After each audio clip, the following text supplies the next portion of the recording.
Welcome, friends and warriors, fighters and thrivers, to another episode of Power Over Pink. I am so excited to have my dear friend Mary Ann here with me. She and I go way back, and Yes. when she got diagnosed, she did reach out, and I was just so devastated to hear. But just knowing you and know she's one of the most happy and positive people you would ever want to be around. Actually, she and I knew each other from Mardi Gras cruise Yeah. back in the day, way back in the day, and she was just so joyful. You're just a joyful person. Like always, she never not had a smile on her face. That was huge, and Thank everybody you. was comfortable around you. You were friends with everybody you met, and that is just true to who you are even Thank today. So. you. I'm so thankful she doesn't live here in town, but she's visiting, so we jumped at the opportunity to get her story told. So, welcome, Thank Mary you. Ann. Thank you. Those were nice things to say. But they're true. I mean, truly, that's what I think of you when I Thank think you. of you. So, anyway, you're just a bright light. So, I'm so excited that you guys get to hear her story. So, before we jump into your story, though, tell me a little bit about you and who you are and what you do and all that good stuff. Well, my name is Mary Ann. I'm 45, and I got diagnosed November of 2021, and I was diagnosed or found out that I had the breast cancer gene in 2012.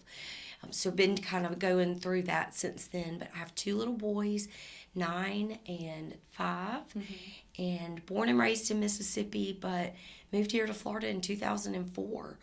And that's probably about when we met, maybe at the Yeah. beginning of 2005, and stayed here working in nursing homes, social worker that worked in hospice and also worked in long-term care for nursing homes, rehab for people who like break their hips, have a stroke, things like that. Just as their social worker and help their families, and then went into nursing home administration and did that, and until I got sick. And Wow. at this time, I'm still disabled, so I don't work at this time. Right. But my life is still full, which has just been amazing. I hear that. I hear that even though you don't work, there's still so many things that keep people busy through the day. There is, well, and that was a big hard thing for me to get accustomed to, going from, I mean, I was at work Yeah. at 2 o'clock. My appointment was at 2:15. I worked all the way up until it was 2:10, Yeah. and I went right next door to go get my mammogram, and I never went back. And so you almost feel like you lose that purpose. Right. And that was a battle for me initially. When you're in that why, Right. everything's why.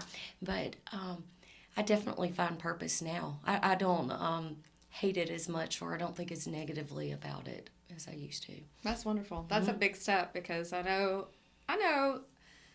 especially being an administrator to such a big facility and all the requirements, you feel like you're in charge and you are the runner of the show and you are doing such big things. So they're all very important things, but I feel like we do sometimes find our identity in that. Yes. And so if that is taken from you, then you do have to stop and be like, well, that's not my identity. It's part of who I am. And when we get cancer, okay, I lost it. You said when we, this is chemo brain. Yeah, it's real. It is so real. One of the big adjustments for me was becoming the patient. Yeah. Oh, yeah, because your job is being... I had never been the patient. Right. And I was the facilitator and the organizer and the director of other people's health care. Right. And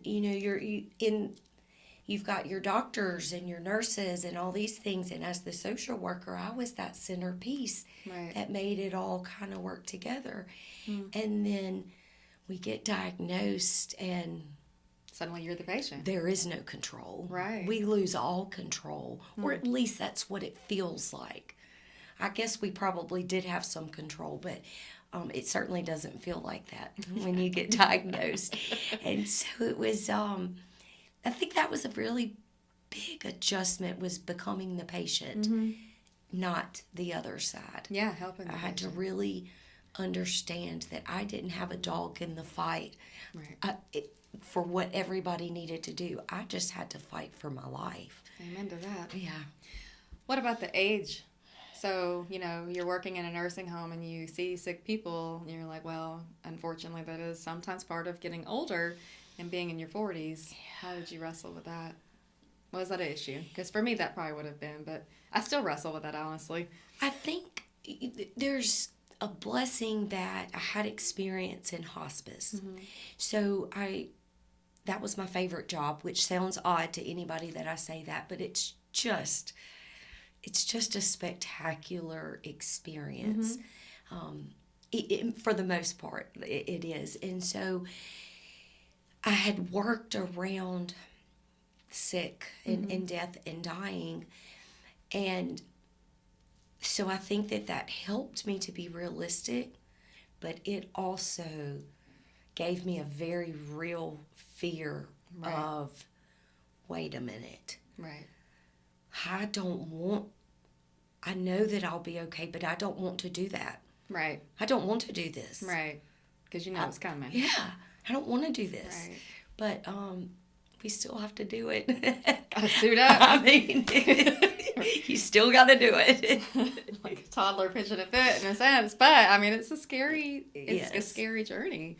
So, no, I didn't want to do it either. I pitched a fit before a few chemo. Me too. The night before, those were always difficult.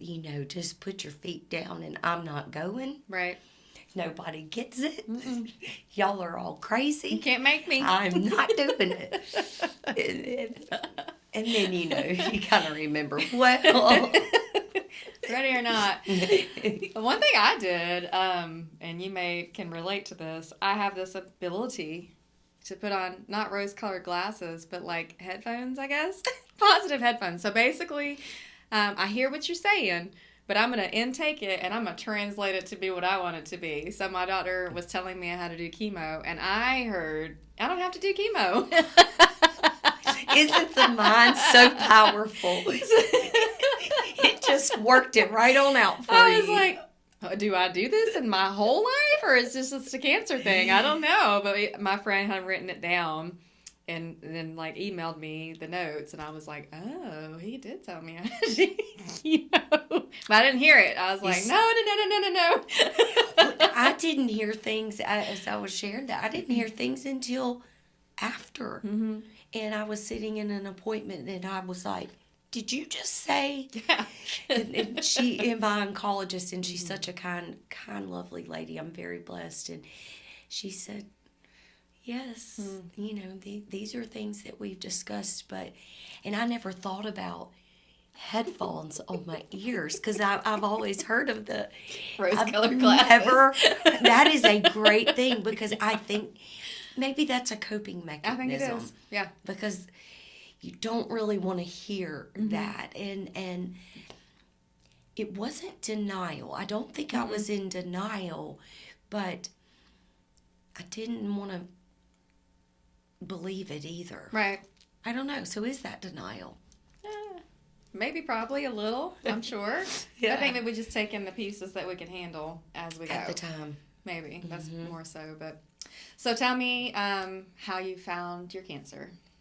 I've been having all the testing. So you can get genetic testing. Mm-hmm. My great-grandmother, my grandmother, my mom had precancerous cells removed in the 90s, and my aunt in 2012 had cancer. They found it in stage 1 or stage 2, and she did really well. So I agreed then to have the genetic testing. At the time, I was trying to have my first child and wasn't able to get pregnant, so we were seeing a genetic counselor. A hormone, the people that make babies, fertility doctors. And then was seeing fertility doctors, and I had the test, and it came back positive. Okay. So it's BRCA2, BRAC2 positive. I do not know what those words. I'm sure the breast stands for the B stands for breast, but past that, I don't. Yeah. I don't know what it stands for. So I found out then that I did have that. So I went to UAB in 2012, and it's a really cool program. You go, you meet with genetic doctors. So there was a team of breast people, there was a team of ovarian people. At the time, I didn't realize that ovarian was tied to breast cancer, Right. in a lot of instances. So I spent a couple of days there learning about my potential cancer. Right. Still didn't really, I didn't really believe it. But they gave me this nice little piece of paper that basically said, it gave the years of my life, and when I hit 40, it went to 78 percentile that I would get breast cancer. Wow. So I was 34, 35, trying to have a baby, and then it was determined, I couldn't do anything to assist having a baby. No. So all of that kind of stopped, and I did get pregnant, and I had a son Miracle. in 2014.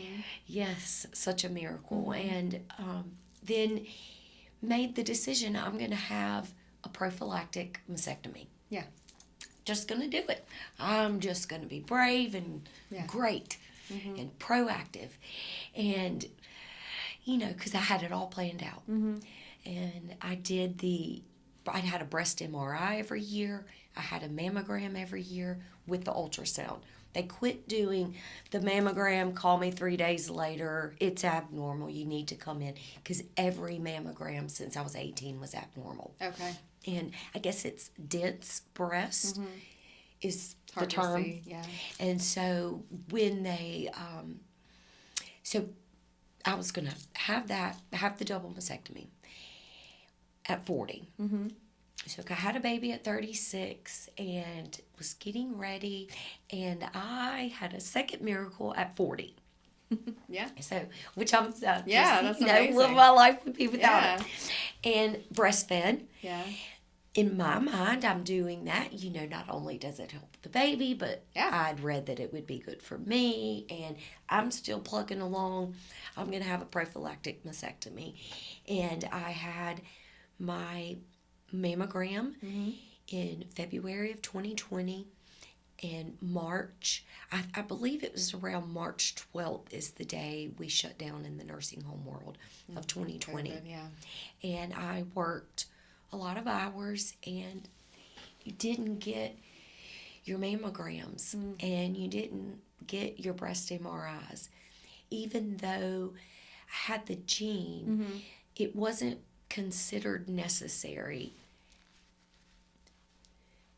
I don't know if the doctor said that it wasn't necessary. I think I thought that it wasn't necessary. I got you. I think maybe the people I worked with in healthcare didn't know if that was a necessary an appointment. I mean, in the end, and looking back, you can see it was. But there's a pandemic. People are dying. Yes. It doesn't seem like it's that big of a deal. It wasn't. You've been clear all these years. What's the big deal? I can see your thinking. Yeah, and just had a clear in February of 2020. Right.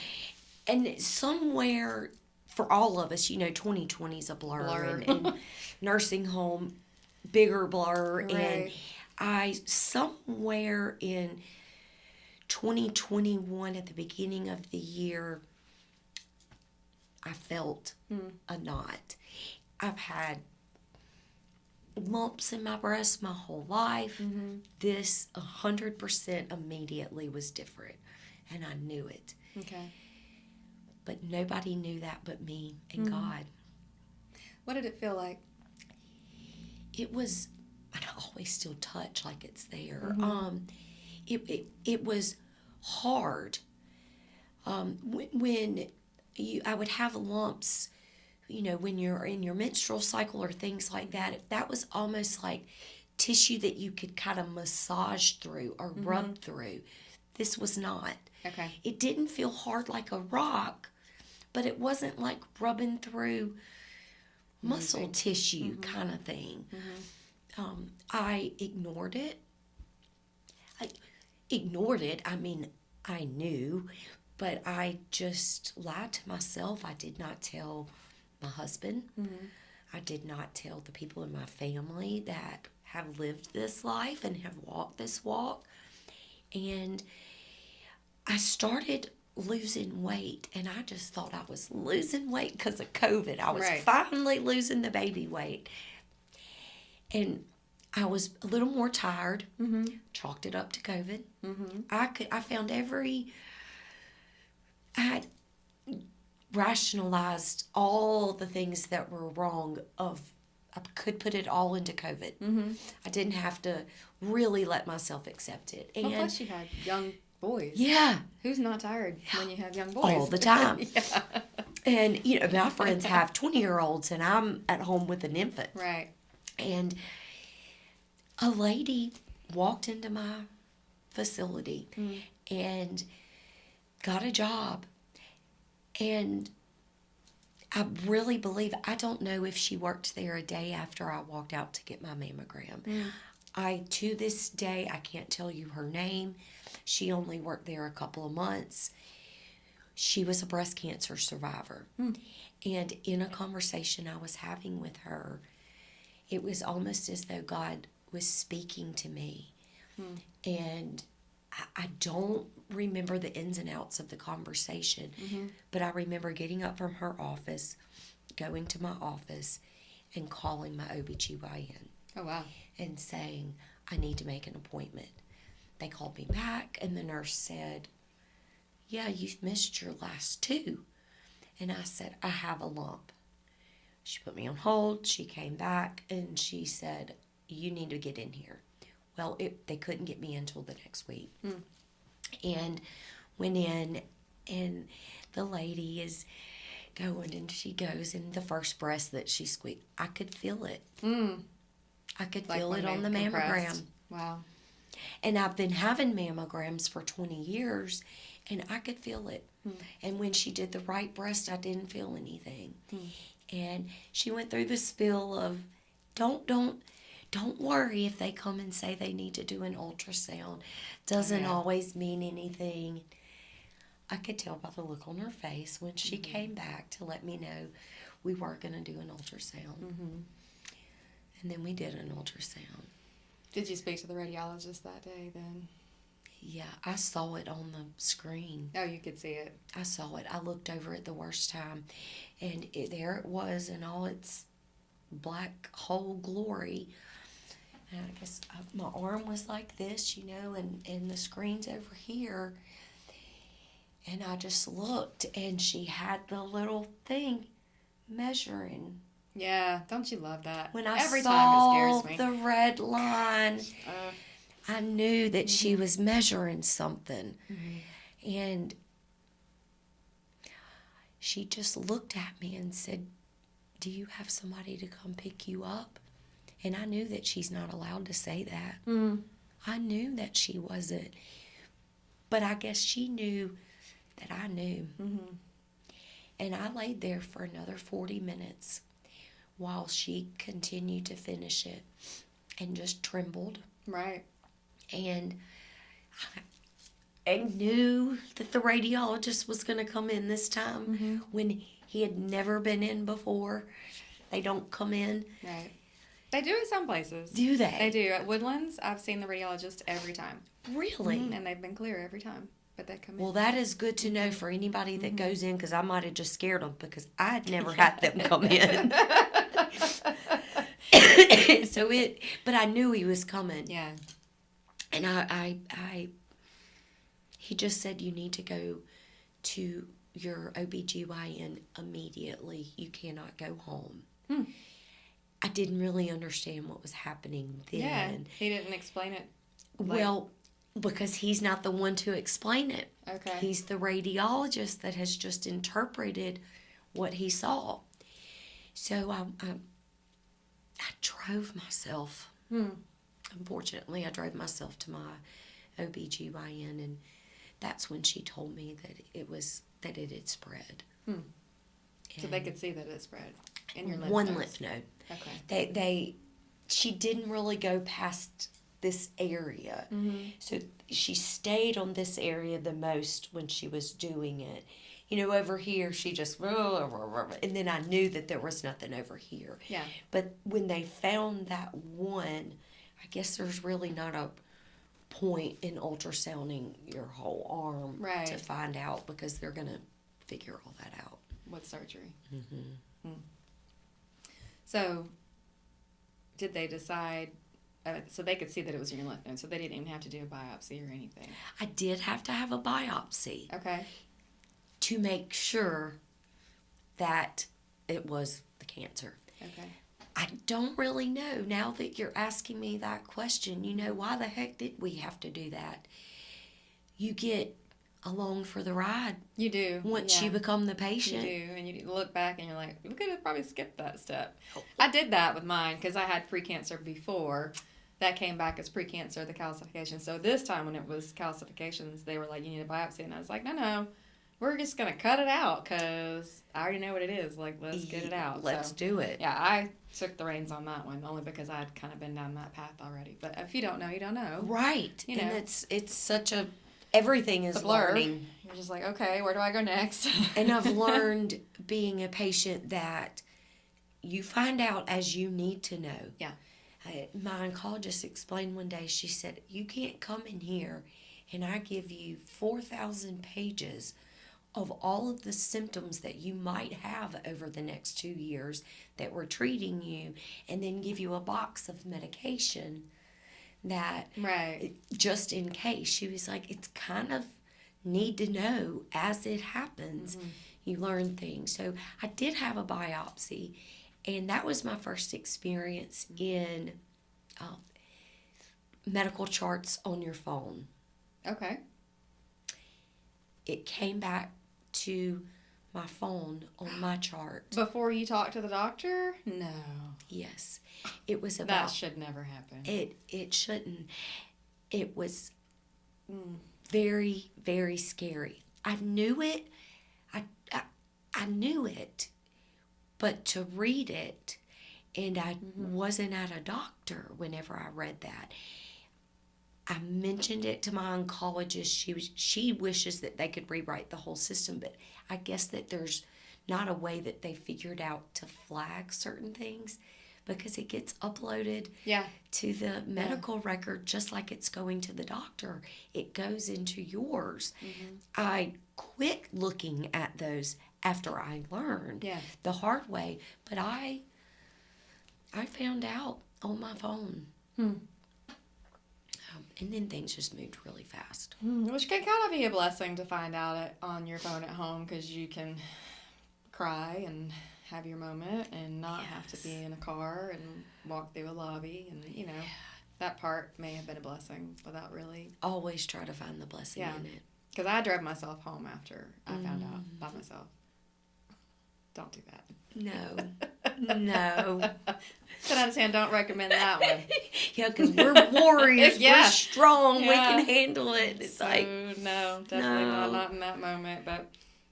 But so that started the journey. So then you had your mastectomy, because you did not get the chance because of COVID to do the prophylactic. Right. So I had the radical double mastectomy. The surgeons said, you kind of got 3 options. Best case scenario, it's the one lymph node.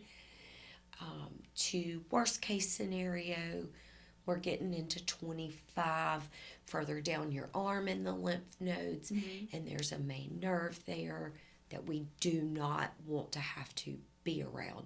But that's worst case scenario. That's not what we're planning for. Right. Worst case scenario happened. Okay. And it was all the lymph nodes in my arm. So I do have, I can't feel this. Okay. Yeah. I can't feel the skin surface. Right.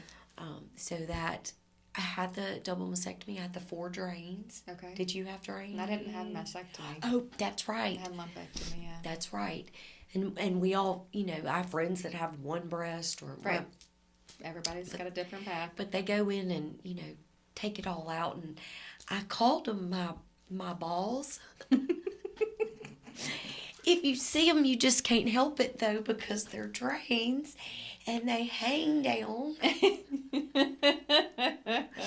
But they have all these amazing things, like you can get this little belt and you put your balls down in them. Yeah. So I know I need to rephrase that, but you can put your drains. Your balls. Yeah, Say you balls. just put your little balls. And so I have this little belt, kind of like a fanny pack, Yeah. that had these little things, and you put you drain some weird things. Okay. It's not just blood. Okay. And looks like a science project, but I guess we kind of are a science project once we begin all of this. Because that was interesting, the drains. And Nobody's talked about that yet on the show. yeah. Yeah. They're odd. You empty them yourself and you measure how much, because when you start, they fill up very fast. They're just a little bulb. They're about like that. They're just a little bulb, and they're draining a lot at first. And how they determine when they're going to take them out is the amount of fluid or gunk that's going in there. So it's good that they stop draining. And that is a very interesting day at the doctor when they take those out. I bet. It's, like when they do the biopsy, they don't put you to sleep. And then the drains, when they take them out, of course they're not going to put you to sleep, because why would they risk anything like that? In my mind, these things are this long. Right, yeah. They come From out. there. Yeah. Oh. Like, where was it? Where was it? And you can feel it in your teeth when they pull it out. Oh. I don't know how to explain that. Kind of like nails on a chalkboard. Mm-hmm. You could feel that on your inside. Okay. So it wasn't Weird. painful. Right. The strangest feeling I've ever, to this day, the strangest feeling I've ever felt. In your teeth. You As a hygienist, I'm like, tell me more. That's so I don't weird. know if it's because are our teeth a bone. I don't know. Maybe the jawbone, maybe the nerves. I don't know. Okay. But it was, and you could hear the whenever it came out, and then you just had little holes there, and they sewed those up. nope, No. they just let them close up. Oh. So, and they're very small, and in my mind, it was a tube inside of me, but surprisingly, it's a very flat. Oh. I mean, it's flat, but so the stuff can still come through it. But I was very surprised at how long. Apparently, it was wrapped around in my back. I don't know where it went. I don't know where it came from. But I was very glad after that. Yeah, you're like, I'm glad those are gone. Glad I didn't know that. Also, another reason why they tell you on a need-to-know basis. Because if she would have said, well, tomorrow you're going to come and I'm going to pull this. 2 feet of cord out of your back. I might not have shown up. So they might be onto something when they do that. There's a point. There's a reason. There's a reason. That makes 100%. That's what I would prefer, I think. Yes. Yes. Okay, so you had the drains pulled out, and then at what point did you start the chemo? Because I know you did chemo. I had a minimum of 6 weeks recovery post-surgery before I could start chemo, because you have to heal. Okay. Because they're about to make you very sick. Mm-hmm. I got an infection and had to be in the hospital one time. I think it was just a couple of days, 2 or 3, 4 days. Just started feeling really bad, and they needed to do IV antibiotics, so I went in the hospital. So that delayed about a week. So I think it was about 7 weeks. Once I was cleared from that, then I had the quick port placement. That's a quick outpatient therapy. And I don't even remember what day I started. I do know, looking back at my Facebook memories, that I am somewhere around the time of my first appointment. I mean, my first chemo.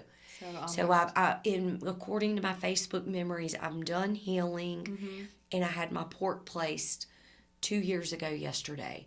So I'm days away from whenever I started chemo. So it's been 2 years.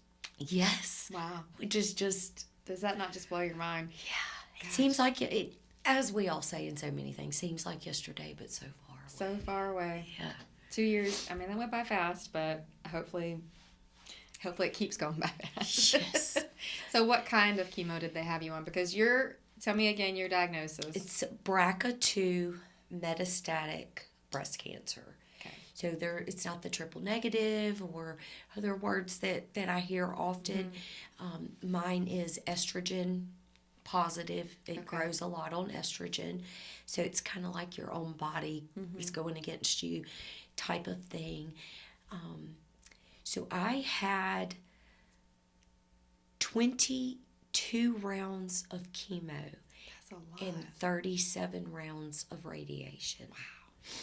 So I believe I had 3 different chemos. The first one is one that I hear many people have had that is just so perfectly termed the Red Devil. Yes. And I renamed it. Okay. Okay.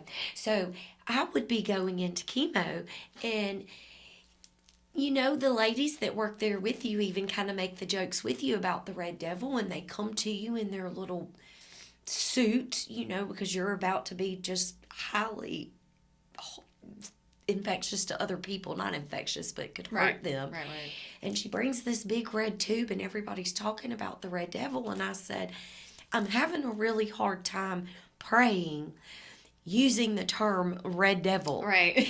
So I renamed it the Blood of Jesus is what they were putting, because it comes in it's red. Yeah. It comes in a syringe and it's red.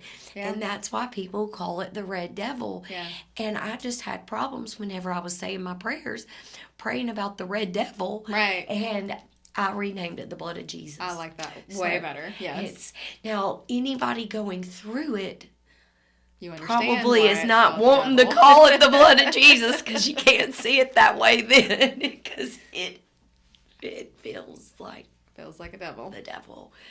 So you can only have 4 rounds of that. That's the most that you can have. So I had that. Okay. I was hospitalized after the 3rd one due to my white blood count, red blood count, and platelet. I know that I was less than 1 on white blood count. Now, not medical. I do know that my number needs to be above 2.4, and that is the bare minimum. Healthy people, I think, or is it 4? It's somewhere in the range of like 4 to 12 is more of a healthy. And I live around about a 3.5 because of the drugs that I take now, but the Red Devil depletes you so much, and I didn't have any blood, so I had to get a blood transfusion, and that delayed. I missed 1 chemo treatment for that. Of course, they just tacked that on at the end. You just had to delay. Yeah. And you go in. I don't know if it's the same for everybody. Does everybody go in and they take your blood and determine if you're going to get chemo that day? Yeah. Okay. Yeah. Okay. And that's, in mine, just some days I didn't get to get it. I wasn't well enough yet. Right. And I got white blood count shots. Yeah.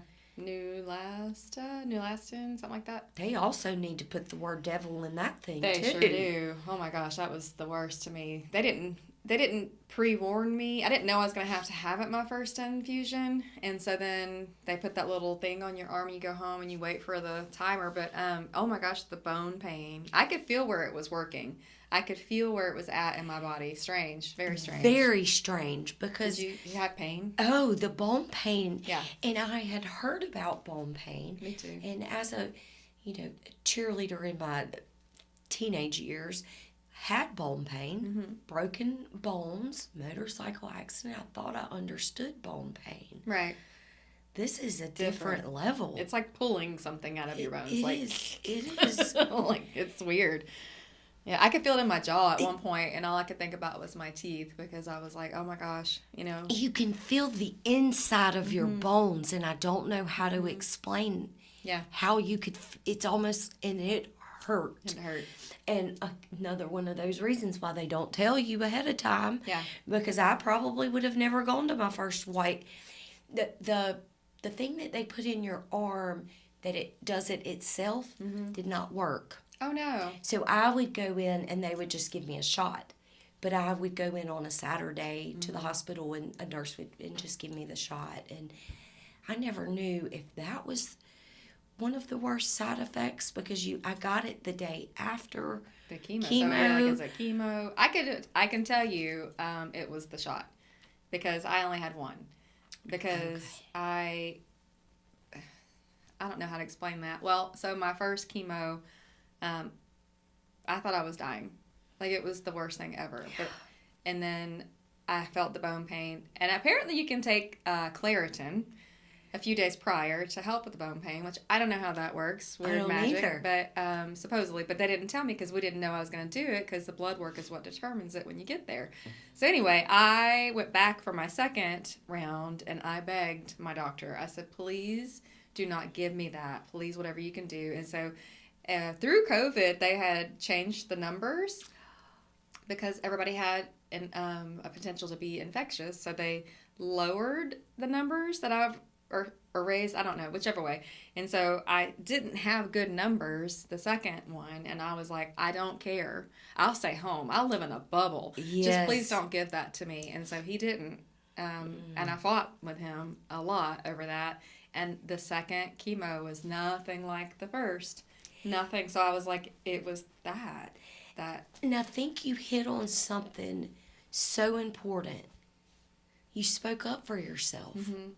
And I realize in reflection how many things I took for face value because somebody told it to me. And right. I was going to do whatever they said. Right. Because why not? You don't want to die. Never spoke up for myself. You never asked questions. And well, yours was much more serious than mine, with it being in all the lymph nodes and everything. Yeah. So, and I told the doctor, I said, let's try it without. If something happens, I'll come, and you can give it to me then. But let's just see. And I think God is who directed me in that because I did also just trust them and their system and in a lot of other ways. So, but I only spoke up when I felt strongly against it. I guess it does make sense. Yeah, absolutely. But I was totally willing to do it if I had to. So right. Yeah. And I might not have had an option. Right. Because you may not. For me, it was trying to get you sick enough with the chemo, but you had to be well enough to get the next one. Right. So there was a fine balance, and sometimes it might have to be delayed a day because I wasn't well enough yet. Right. So day one or the day of chemo, I never really felt bad because of all the drugs they give you. Yeah. And I never knew that a human could take that amount of and Benadryl and Zofran, and it's Benadryl and Zofran and something, yeah. It's 3 things that they give you before they hook you up to the chemo, and that seems the steroid. That's what it is. That's the third one, the steroid. And that usually made for a pretty interesting 24 hours for me because it was so much steroids. Yeah. And as I progressed in the chemo and it started affecting my cognition, you're completely in that fog. I mean, I just that. Just like that. Chemo brain. It really is a thing. It's such a thing. In action. And you just have to laugh because you're like, well, it was there a second ago. And I don't even know. I mean, surely we're talking about breast cancer, but past that. What did I just say? And sometimes it comes back and sometimes it doesn't. I'm like, well, I'll just have to move on from that. It is what it is. I use it all the time. I'm like, well, they're like, anyway. I'm like, it is what it is. I had a thought. I could feel it leaving. You know when it's leaving. You're like, oh no, stay. And then that little second of defeat of, there it went. Well, it's it's gone it's gone. forever. It's gone. Not much I can do about it. You can laugh. Yes. And you can be like, I'm here, it is what it is. Chemo, steroids. Yes, that's That's what what we were about. talking about. And it just comes back. But the I would be so wired Oh, yeah. the day of chemo. And I loved that day at first. But then as it went on and I was more tired and more sick, I loathed that day because I knew what came after it. Yeah. I knew no matter how okay I felt that It's coming again. hell was coming. And it was. It was brutal. Yeah. Brutal. I'm so grateful that I made it through it. Yeah. I don't, and I still had fun. Yeah. You know, I had the best comfy socks. I seemed to like socks that had cuss words on the bottom of them because that was very entertaining to the people at chemo. And, you know, everybody's there. Got their headphones on and everybody's being very quiet, you know, because we've all got cancer. Right. And then there's me. And bringing the party. And I'm showing everybody my socks and offering everybody snacks. Oh. And they were always like, Marion, you don't work here. And I'm carrying my chemo around with me. Making the best of a terrible, terrible Oh situation. my goodness. Oh my goodness. But once they would give you all those pre-drugs, Yeah. you know, I didn't feel so bad. That was the best I was going to feel Yeah. for the next 7 days. So I enjoyed it, but then I also dreaded it because I knew I knew the days that were coming. And those days lasted. And just like everybody says, about the day before. Sometimes not even the day before. You start to feel halfway better, and Right. it's time to go at it again. I bet you felt a little relief when you weren't able to get it on certain days because you're like, oh, I get one more day. Yes. Sadly, you know, and I think that's a big part of it. The contradiction in your heart, Yeah. your mind, constantly. Yeah. You want, but you don't want. Right. In so many different ways. It's just a constant trying to figure out where you really stand, what you're really thinking, how you really feel. And do you know it all? I don't. Yeah. And maybe I still don't know. Yeah. Yeah. So how did it feel the last day of getting your infusion?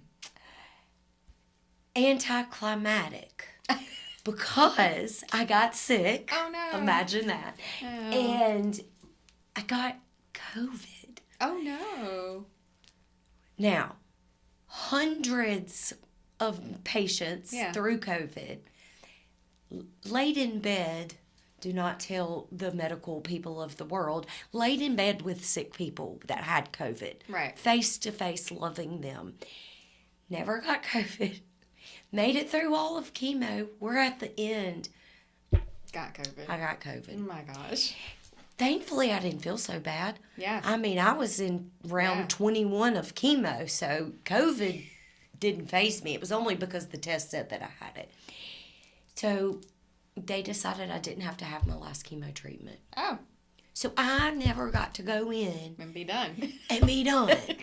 But You're like, well, I it's did good. have the privilege of starting radiation right after that. Right. I had a 2-week break in between chemo and radiation. Only 2 weeks. They made me wait a month. Okay. Yeah, they didn't want they wanted to do the hysterectomy and let me get over the hysterectomy while they were doing radiation. Thankfully, I got COVID and that went out the water or Okay. out the door. Yeah. Because That would have been a lot. the hysterectomy was very important. Yeah. I didn't realize how important. I knew that I was going to have a hysterectomy one day. Again, back whenever I was even planning the prophylactic mastectomy. Yeah. I knew that I was going to have the hysterectomy. But this was something that I could tell they wanted it done Immediately. very quickly, and I couldn't get well enough. But I started radiation, and I had the most beautiful radiation doctor. He was very tall, dark, and handsome. And all of us ladies that went to see him just loved getting to see him. You get radiation every day. And again, you're in the thick of it. Yeah. You don't go to stores. You don't see anybody. I don't know. I could see the doctor today, and he might not even be handsome. Right. But I had been in a house for a year. And COVID before that. Yeah. So, I don't know. You look extra handsome, sir. Yeah. So for a sick, debilitated, isolated person, he was just a fine, handsome man. But you had that was 5 days a week. Yeah. Nothing like I imagined it, because radiation is just minutes long. Yeah. And chemo, there was days I was there 8 hours. Right. And and you just drive yourself and Get zapped and go in drive there on. and drive out, and wasn't too bad. Okay. It gets bad quickly. Yeah. But it also gets better quickly. Right. So you're fine until it starts to get bad, and it gets bad, but then it turns around very quickly. Yeah. Did you use any creams or anything to help? Gracious, yes. Aquaphor is. Cheap I and wish easy. I would have bought stock in it, because 2 babies and then breast cancer. Yeah. I've given them a lot of money, but Aquaphor was a big thing for me. The itching was pretty bad. It was taking a lot of Benadryl. Yeah. But all of those things bring your blood pressure down. I passed out one time when my blood pressure dropped. I forgot whenever I was going through chemo, and I got 17 stitches here. My tooth went through. Oh, no. Stood up to go to the bathroom. I was in my little room that I lived in, and about 3 steps and just Jeez. passed out. But Well, you don't have a scar. oh, I you mean, can barely. you can Yeah, I see it feel when you do but- it like that. Yeah. I mean, minor. what's one more scar? Right. It's battle Hummy. scars. Yeah. Well, and one day with radiation, I'm driving home, and I'm like, it smells like burnt toast. Wait, that's me. It was me. Yeah. Yeah. I'm not laughing. 'cause it's Yes, funny. you are I'm laughing because it is hysterical, because Yes. I smelt like burnt toast. I mean, you're sitting there and you're driving. I'm like, what is that smell? I'm the burnt toast. Yeah, they cooked me. I'm literally burnt toast. It's a funny, not funny kind of thing. Yeah. If you've experienced the smell of burnt toast or burnt flesh, then you know what radiation is like. It is. Yeah. That was a wild day. Yeah. Did it make you hungry? You're like, do I want some burnt toast now? I did start getting my appetite back after whenever I started radiation, because you just don't eat during chemo, and you try all the different things. I found protein shakes or Ensures. Sometimes that was the only nutrients I could get in. Yeah. Ensure is a guaranteed way to keep you getting the nutrients you need, but I will say it's terrible for your teeth. Terrible for your teeth. I have a lot of patients that are elderly as a dental hygienist, and what I'm finding is that you get mass amounts of calculus and can get bone disease really quickly. So anyway, just rinse with some water if you're going to drink the Ensure. Even if you can't do anything else, just swish, swish, swish. Get it off your teeth. Well, and sometimes that would even make you sick. And then, just trying to find something. Yeah. But, radiation was over. That seemed to go much faster because it was every day. Yeah.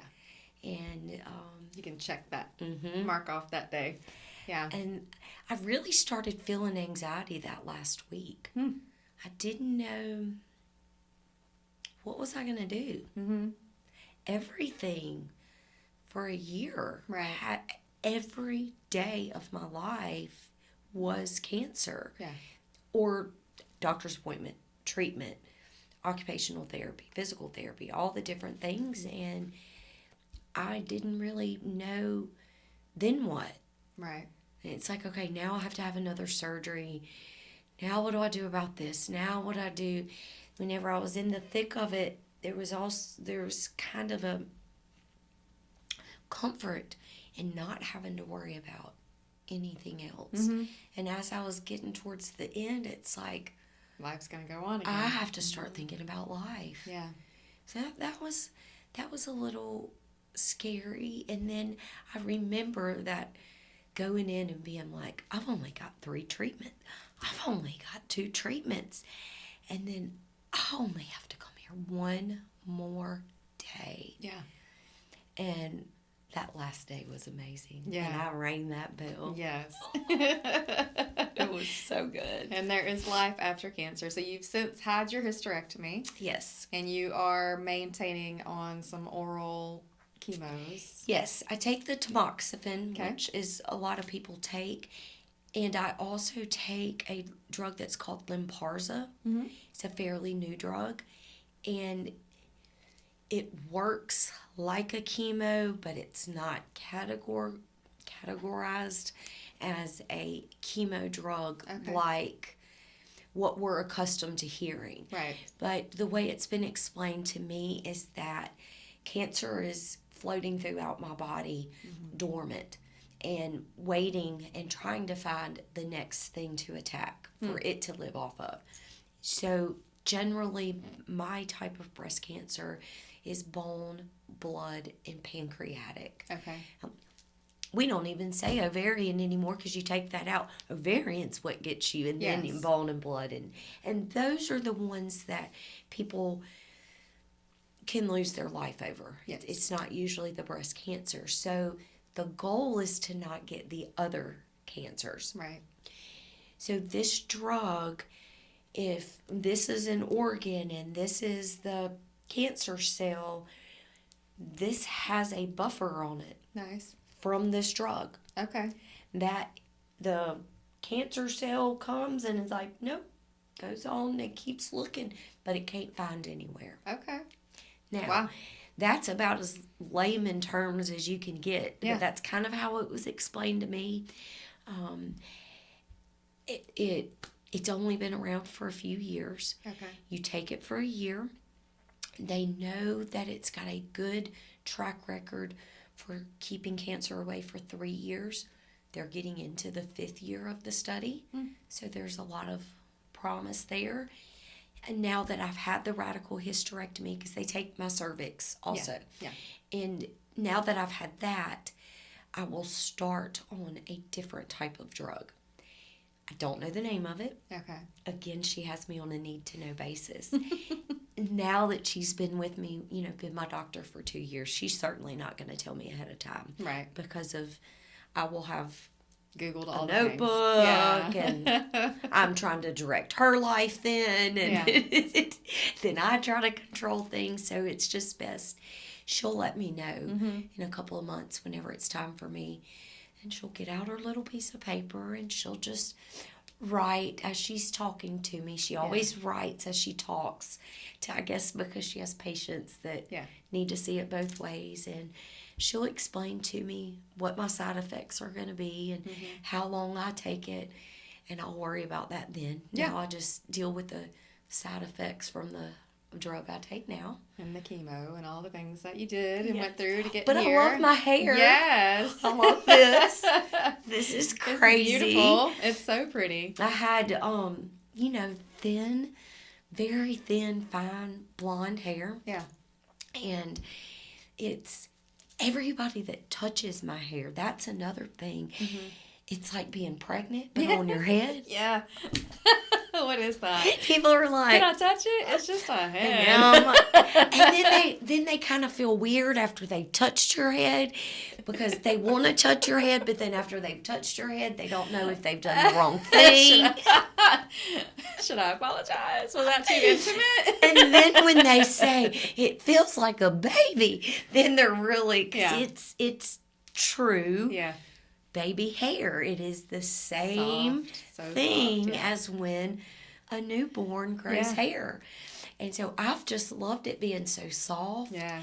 And I always, I'll look at a picture and I'm like, gosh, it's so long. But then you fast forward another month and I'm like, my hair was so short. Yeah. So I'm just kind of along for the ride. It looks great. And I think, you kind of, I remember you even in this phase, but I don't know if I'll ever go all the way long again. I don't know how I'm aiming towards having it long just because I can. Mm-hmm. But then I thought, I don't know. I really liked it when it was super short, honestly. Yeah. My life was so much easier. This is all, I mean, I just wake up and that's all, I wasn't really frou-frou with my hair to begin with. But this just kind of rolls with it. Yeah. It just goes, it's kind of like my personality all over wild and fun. place. It really is. Well, when mine came in, it was so curly. Like, so curly. And I was like, yes, I have always wanted curly hair. Mm-hmm. So then I had to, watch all these videos on what to do with curly hair. And I bought all these curly hair things. And then all of a sudden, it was like, and it went back straight. And I was like, okay, I'm happy that it's straight. I really am. But I was really happy that when mine was shorter, it was curly. Because I could kind of have some fun with it. But, so I don't know if I would want to be that short, in my mind, if it was straight. But it was so fun when it was curly. Yes. It really was. Yes.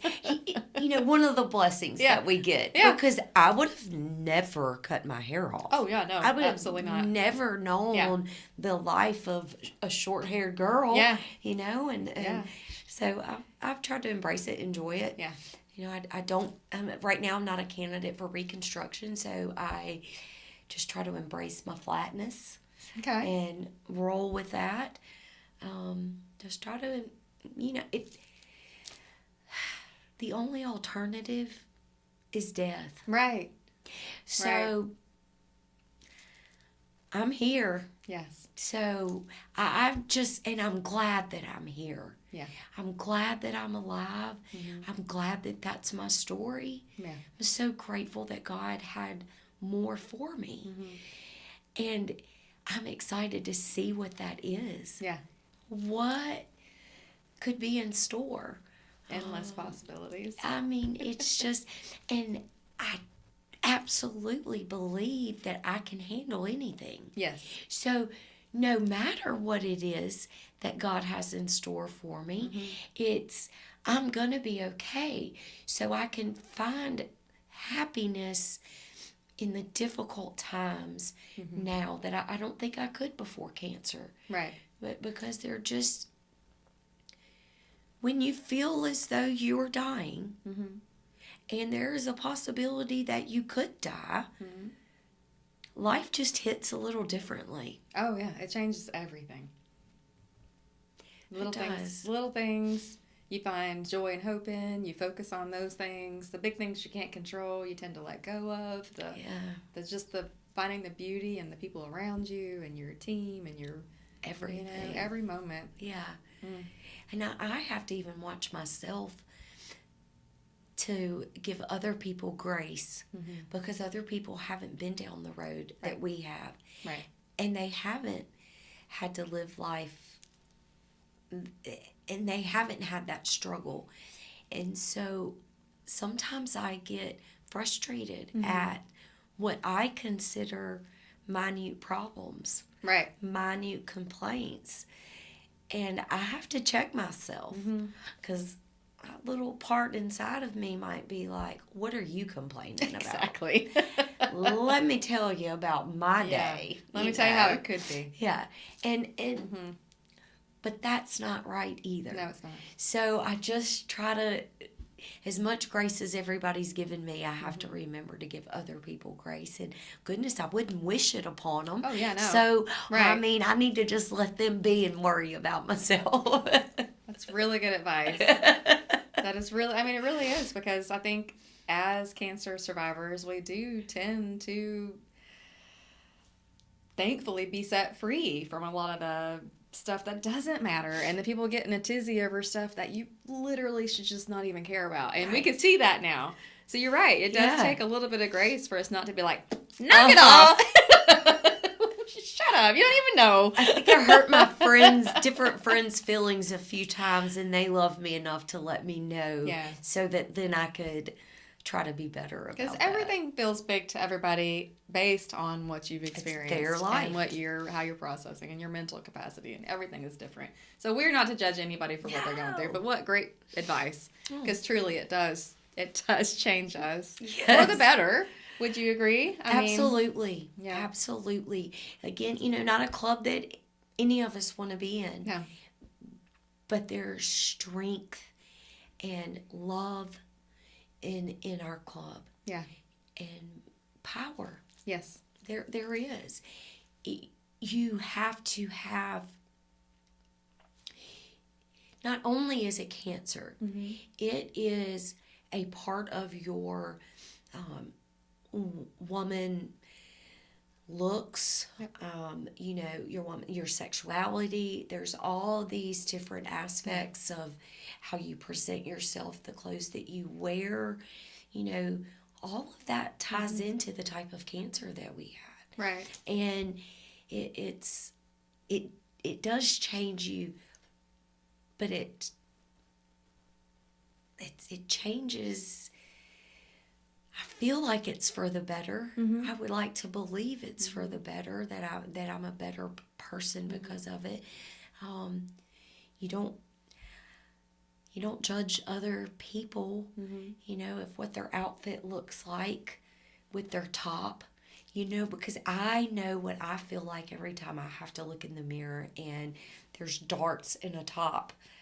Right. Well, I need those darts taken out. Well, who can afford to have all their clothes altered? Right. So then you just quit caring, But so there's a lot of strength and a lot that came with the pain and the heartache. Yeah.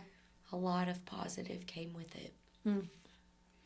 So, and you may not want to talk about this, but I do want to ask, because you mentioned now that you are on disability. So I don't think a lot of survivors know that is a possibility. So what led you to seek that out? And was it a difficult process at all? I mean, is that something that you would suggest other people? Anyone that meets the requirements for it, 100%, I would suggest that. I was the sole breadwinner and 2 young children, and my type of job, I was not able to go back immediately. Right. There was a lot of things that I had to oversee, and so that I was unable to do that immediately. And my process of treatment was a minimum of 2 years. I'm 2 years in, and we're still going. And because of my experience as a social worker in healthcare, I knew that it could be a very lengthy process. Yeah. And I knew that most people get denied first and second go round. So I lost my insurance. Oh, wow. You work, and I'm the sole breadwinner. The insurance came from me. Yeah. I could afford COBRA for the first couple of months. Right. But I didn't have an income. And savings go away very quickly with no income. And insurance is, it was $3,000, I think, for the month. And I couldn't continue that, so I had to get on Medicaid. And through that, I knew that I would at least try the process of disability. And you turn in all your medical records.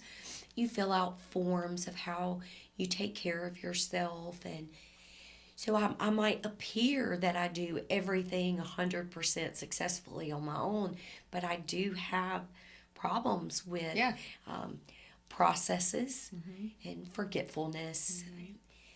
Managing accounts of some sort, or well, I'm certain that I did that, but you didn't do it. Right. Just little things like that. And so I started the process. It took about a year and a half. Mm-hmm.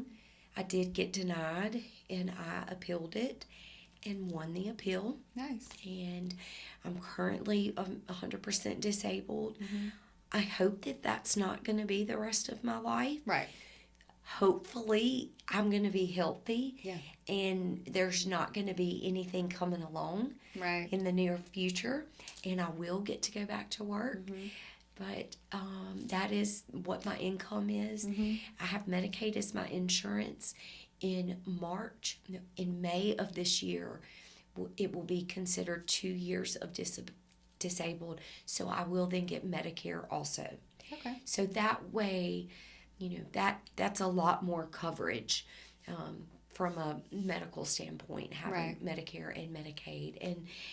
And your disability income is solely based on your work history Mm-hmm. and your work income. So that affects people a lot differently. Yeah. I mean, I've seen people in my experience in long-term care that their disability payment was $80 a month. Right. And I'm blessed that mine is not that amount. And there are max, and each state has a max that you can get. If you were a millionaire, they're not going to pay for you to Obviously, continue yeah. to be a millionaire. So there Yeah. is a max, but I am able to care for myself. Nice. And recently was able to move independently again and live Nice. independently, which was just a whole nother thing to be Get your life dependent. back a little. Yeah, to be so dependent for 2 years. So the disability has been a blessing. Mm-hmm. I hope that's not the rest of my career. Right. But I don't think it will be. who knows what he's got in store. Yeah. So I'm just along for the ride, Yeah. and I just pray to God and pray that he guides me and that I stay out of the way, let him drive my boat, and that that's just how I try to do it. Yeah.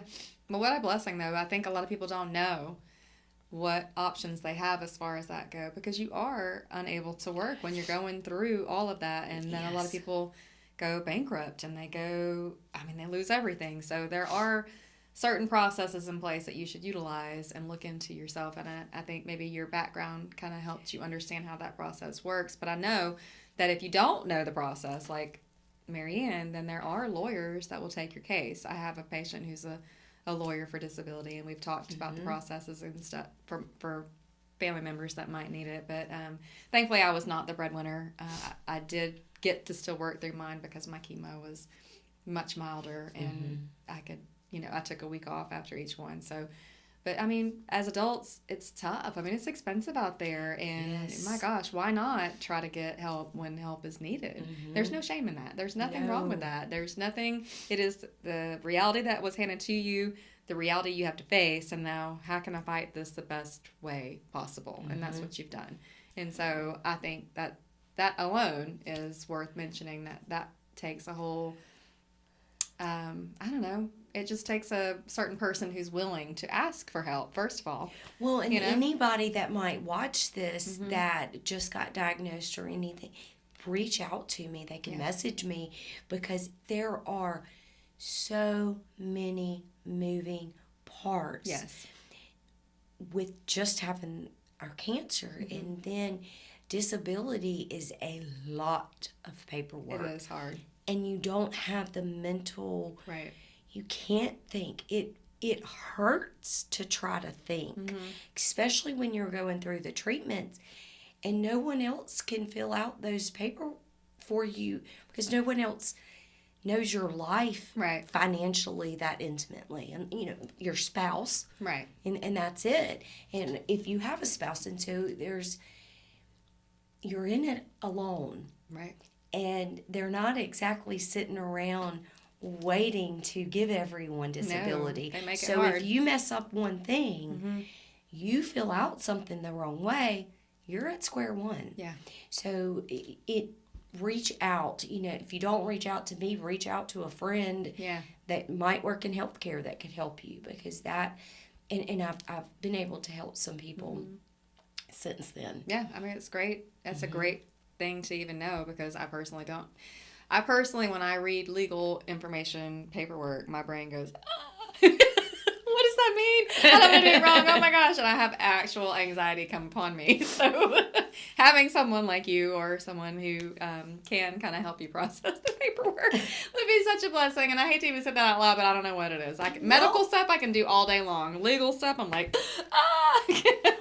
Well, working in nursing homes, the legal side, you have to deal with legal stuff too. So maybe that's why I wasn't as afraid of it. Don't be afraid of it. Don't be like me.